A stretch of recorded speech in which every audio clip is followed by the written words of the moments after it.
O maior pesadelo de controle mental é aquele que você nem percebe. Esse é o Visão Libertária, sua fonte de informações descentralizadas e distribuídas. A liberdade tem por premissa o livre-arbítrio, a ideia de que somos capazes de tomar decisões livremente, buscando a nossa felicidade ou a melhoria da nossa condição através da ação humana. Por óbvio, existem formas de sugestão, propagandas, comerciais, são efetivos em te convencer de alguma coisa, talvez sem você nem perceber. Comprar um produto, por exemplo, usar um serviço. Evidentemente que somos influenciados pelas pessoas que conhecemos e com quem conversamos. Mas embora tenhamos influências do mundo exterior, a decisão final é nossa, é o nosso livre-arbítrio. Inclusive, isso é altruísmo. Por quê? Se não somos capazes de tomar nossas decisões de forma independente, se tudo o que fazemos é seguir influência e sugestão, então não há nada o que fazer. Se o mundo é determinístico e todas as ideias são meras repercussões de ideias anteriores, nada muda. Besteira você pensar em se livrar disso, porque até esse pensamento, por essa lógica, foi inoculado em você.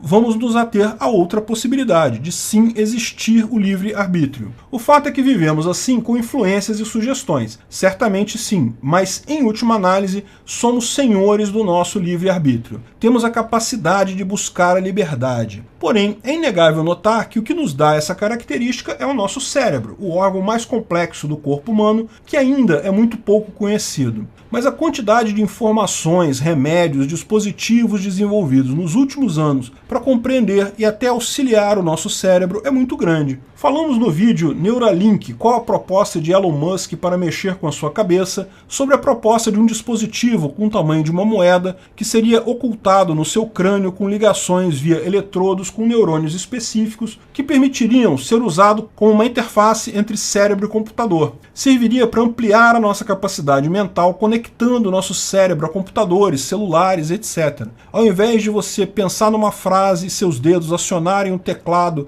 para escrever tal frase, o seu cérebro já mandaria diretamente a mensagem via WhatsApp. Embora isso seja um aumento de capacidade enorme, é preciso reconhecer que há algum risco aí, porque tais eletrodos no seu cérebro talvez não sirvam apenas para saída de informações, pode ser que eles sejam igualmente eficientes para incluir ideias, sugestões, influências diretamente no seu cérebro. Portanto, parece algo positivo demais para não estar em nosso futuro, mas é algo bastante arriscado. Mas nem de longe isso é a tecnologia mais invasiva que existe hoje. Esse implante da Neuralink, em tese, pode ser retirado mecanicamente. Aliás, boa parte das pesquisas são feitas para garantir que o dispositivo pode ser retirado sem causar danos ao cérebro. Mas existem outras coisas ainda mais poderosas e mais sorrateiras. A chemogenética ou quimiogenética é um ramo de pesquisa que une três componentes radicais: a química, a engenharia e a genética. Tudo isso com o objetivo de entender como o nosso cérebro funciona. Hoje, a tecnologia é usada apenas em animais, de forma ampla, justamente para estudar o cérebro desses animais, de forma a ter dicas sobre como funciona o nosso cérebro. Barreiras éticas e de legislação impedem que essa técnica seja usada em humanos. Mas você sabe, papel rabiscado nunca proibiu ninguém de fazer nada. Vamos entender como isso funciona na prática. Você sabe, neurotransmissores são substâncias químicas trocadas entre neurônios e que permitem o funcionamento da rede neural, que é o seu cérebro. Um neurônio libera essas substâncias e um outro neurônio as capta através de receptores. Assim, a informação é trocada entre neurônios no cérebro. O fato é que os neurônios têm receptores específicos para essas substâncias. Portanto, embora existam várias substâncias rodando ali no seu cérebro, apenas os neurotransmissores de fato fazem a ligação de um neurônio com o outro. Os receptores são a chave deste processo. Porém, há muito tempo se sabe que outras substâncias podem também se ligar nos receptores e modificar o funcionamento do cérebro. O álcool, por exemplo,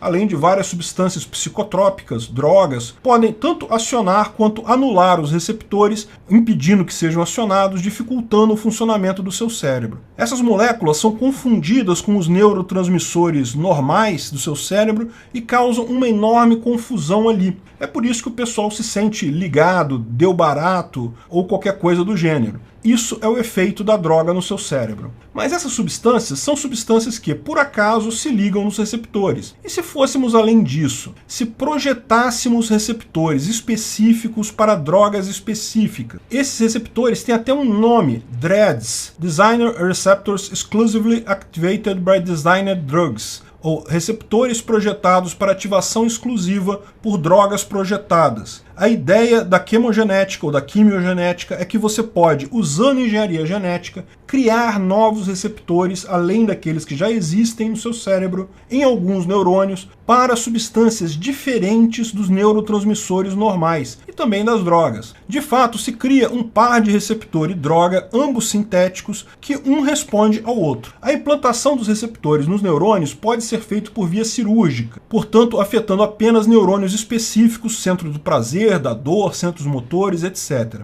Em tese, há quem vislumbre a possibilidade de se criar esses receptores meramente por genética, ou seja, através de tecnologias modernas de genética que alterariam esses neurônios. A questão é que, como esses receptores são feitos artificialmente, não são estimulados pelos neurotransmissores normais. Então nada muda. O seu cérebro continua funcionando normalmente com os neurotransmissores e receptores normais. Os novos receptores simplesmente ficam lá inertes. Lógico, eles ficam lá inertes a menos que você injete aquela substância sintética específica que atinge exatamente esses receptores. Daí esses neurônios acabam sendo estimulados. E veja, como foi tudo planejado, essa nova droga se encaixa perfeitamente no receptor, o efeito é muito mais forte do que uma droga normal. Eles são estimulados exatamente os neurônios esperados, conforme foram projetados, e estimulados de forma extremamente sensível, justamente porque a coisa foi projetada dessa forma. Uma droga totalmente nova que, como foi projetada para agir de forma específica no cérebro,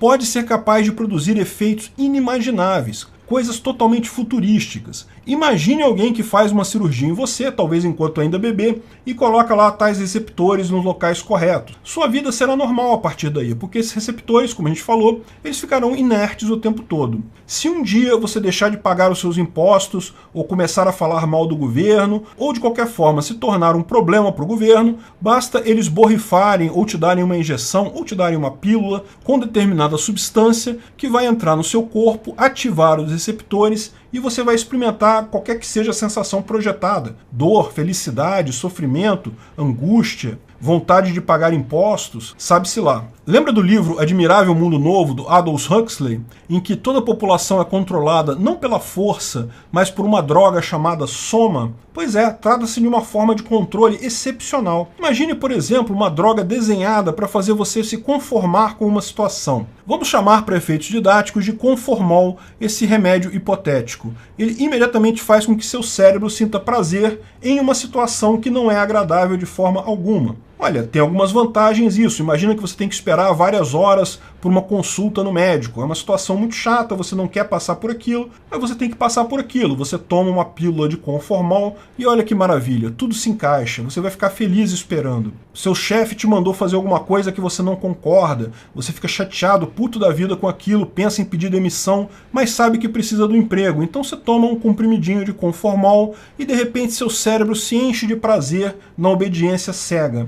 Acha um absurdo ter que usar máscara porque não tem nenhuma eficácia prática contra vírus e é usada cegamente por patetas por uma mera demonstração de virtude vazia e absurda? Por outro lado, você tem medo de ser multado? Então toma uma pílula de Conformol e pronto. Você vai achar lindo usar focinheira de pano na cara. O que você pensa? Você tomaria tal droga para se encaixar na humanidade? Pode ser legal, né, não? Resolve um problema. Se você respondeu sim, não fique com vergonha. A força da aceitação social é grande. Reconheço que pode ser tentador isso. Mas lembre-se, toda a evolução da humanidade não veio das pessoas conformadas. Elas, por definição, estariam até hoje conformadas com nossa vida em cavernas, como caçadores-coletores. Quem traz a prosperidade, a evolução, são as pessoas inconformadas, aquelas que podem até obedecer a ordem idiota do chefe, mas não ficam nem um pouco satisfeitas com isso e vão buscar ações para, no futuro, não ter que fazer isso novamente. Olha o risco que esse tipo de engenharia pode gerar para a gente. Controle absoluto do governo, todo mundo conformado em obedecer um governo que não precisa mais nem ser autoritário, porque lembra, para que você precisa de violência se as pessoas sentem prazer em obedecer? A quimogenética ainda está engatinhando.